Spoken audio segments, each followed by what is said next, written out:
அனைவருக்கும் வணக்கம். Post market report பார்க்கலாம். இந்த வீக்கான லெவல்ஸ் மந்த்லி லெவல்ஸும் நம்ம மந்த் பிகினிங்லேயே அப்டேட் பண்ணிட்டோம். நம்ம வந்து ஃபுல்லி மேக்ஸ் அடிப்படையில் தான் இது எடுக்கிறோம். இது வந்து பொசிஷன் மெத்தட். இதை வச்சு ஆப்ஷன் பையிங் எல்லாம் பண்ணக்கூடாது, புரியுதுங்களா? ஹெட்ஜிங்கோட தான் இதை வர்த்தகம் பண்ணணும். இது தெரியலையே, இதை தவிர்த்துடுங்க. நம்ம போடுறது எப்பவுமே நம்ம இண்டிகேட்டர் நியூஸோ எவ்வளோ என்ன நியூஸ் வரட்டும், நம்ம ப்ரைஸில் தான் அது நடக்கும். அதுதான் மார்க்கெட். மார்க்கெட்டுங்கிறது மேத்தமெட்டிக்கல் கணக்கு, அதன் அடிப்படையில் தான் இருக்கும். ஓகேங்களா? அதே போல் ஒரு சிலர் பொசிஷன் கிளாஸ் கேட்டு மெசேஜ்லாம் பண்ணியிருக்கீங்க. நான் பொசிஷன் ஆப்ஷன் கிளாஸ் மட்டும்தான் இனிமேல் வருங்காலங்களில் எடுக்க போகிறேன். பொசிஷன் கிளாஸ் இதோட லாஸ்ட் பேட்ச்னு நான் ஏற்கனவே எல்லா வீடியோலும் 1.5 மாதம் முன்னாடி தான் சொல்லிக்கிட்டு இருக்கேன். ஓகேங்களா? சரி, அதை விடுங்க. இப்போ நம்ம நிஃப்டியை பார்த்துருவோம். ஃபஸ்ட்டு நிஃப்டி இந்த வீக் ஓப்பன் ஆனது இங்கே தான்.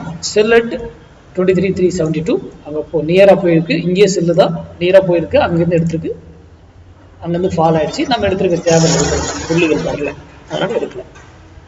அங்கிருந்து இறங்குனது டே கேண்டில், ஒரு கேண்டில் கூட கீழே இந்த விலைக்கு கீழே க்ளோஸ் வைக்கல. அப்போ என்னங்க, இங்கேருந்து பைய ஆரம்பிச்சிருச்சு. போயிட்டு எங்கே நிற்கிது? எக்ஸ்பைரி இங்கே இந்த இதுலேயே முடிஞ்சிருக்கும். அந்த இடத்துல நான் பல முறை சொல்லியிருக்கேன், 21,700க்கு கீழே மார்க்கெட் க்ளோஸ் வைக்காத வரைக்கும் 23,412 டார்கெட் டச் பண்ணி ஆகும்.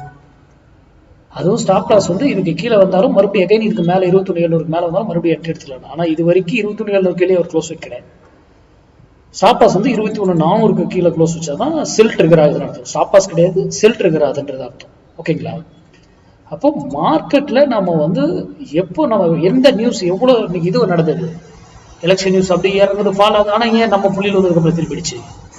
இதெல்லாம் நம்ம முன்னாடியே ப்ரெடிக்ட் பண்ணோம். அது இந்த விலை வந்தால் வாங்குங்கன்னு இதுக்கு முன்னாடியே சொல்லியிருந்தேன். 21,700 வந்தால் வாங்கிக்கோங்க ஹெட்ஜிங்கோட. அது கீழே க்ளோஸ் வச்சா வெளியே போயிடுங்க. அடுத்து பேங்க் நிஃப்டி இந்த வீக்கு செல்லு. இது இதுக்கு முன்னாடி நாள் ஸ்டாப் லாஸ் இட்டு அடுத்த நாள் செல் ட்ரிகர்ட் ஃபாலு. டே கேண்டில் ஒரு கேண்டில் கூட கீழே க்ளோஸ் கிடையாது. எகைன் இங்கிருந்து பை ட்ரிகர்டு, அப்படியே ப்ராஃபிட்ஸ். இது ஏன் இதெல்லாம் நான் வந்து ரெண்டுமே நிஃப்டி இது வீக்லி லெவல் தான் காமிச்சிருக்கிறேன். மந்த்லி லெவல் போய் பாருங்க. Monthly level differently, monthly level எக்ஸாக்டா அப்படியே நிஃப்டியோ பேங்க் நிஃப்டி பார்த்துக்கோங்க. இங்க பாருங்க மந்த்லி லெவல் என்ன நடந்திருக்குங்க. நம்ம புள்ளியிலேயே மந்த்லி லெவல் ட்ரிகர் ஆயிடுச்சா? பையா திரும்பி போயிட்டு இருக்கா?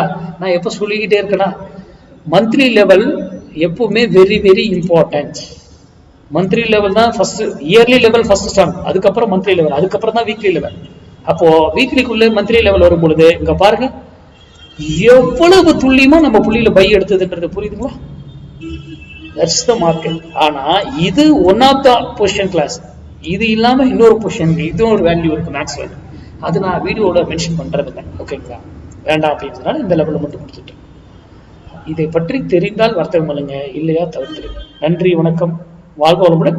அப்புறம் நான் இந்த வீக்கான லெவல்ஸ் நான் சாட்டர்டே சண்டே ஃப்ரீயா இருக்கும்போது நான் எடுத்து அப்டேட் பண்றேன். நன்றி, வணக்கம்.